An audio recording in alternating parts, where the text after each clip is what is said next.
Dieu ne trébuche absolument pas sur des imprévus au fur et à mesure qu'il progresse, et ne s'ajuste pas ensuite à la situation, mettant en place quelque chose pour y faire face, quelque chose qui n'était pas anticipé ou dans le plan.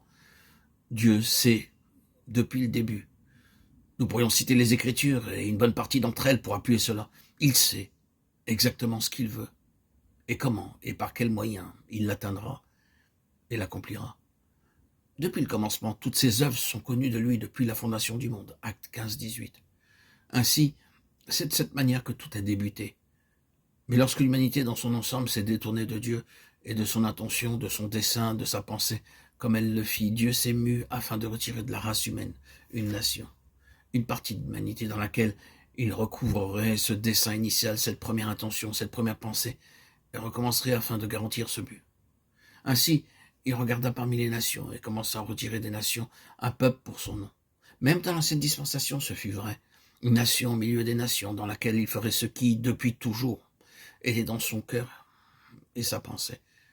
Cette partie de la race humaine, cette nation élue, avait plusieurs caractéristiques. Avant toute chose, bien évidemment, la grande loi devait être strictement appliquée, la loi de séparation ou de sanctification.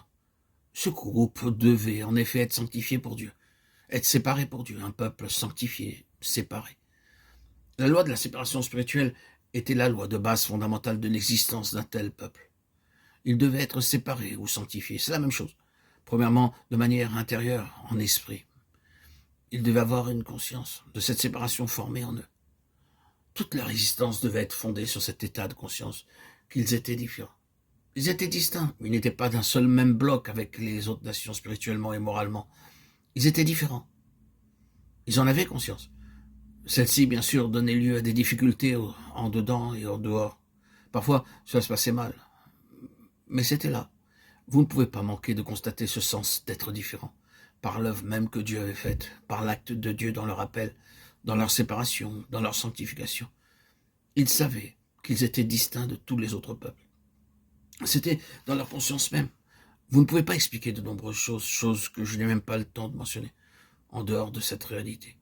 Mais il est parfaitement clair que même lorsqu'ils étaient en dehors des voies et mélangés aux autres peuples, ils n'ont jamais perdu ce trait distinctif, jamais. Et avoir conscience d'être différent est une partie de cette chose, même dont nous devons parler. Et bien sûr, ce qui dans l'ancienne dispensation était vrai de manière intérieure devint vrai extérieurement. C'est-à-dire dans leur apparence même, dans le monde, dans leur conduite dans le monde. Ils étaient différents. Ce sont, dans l'ancienne dispensation, des moyens de montrer des choses spirituelles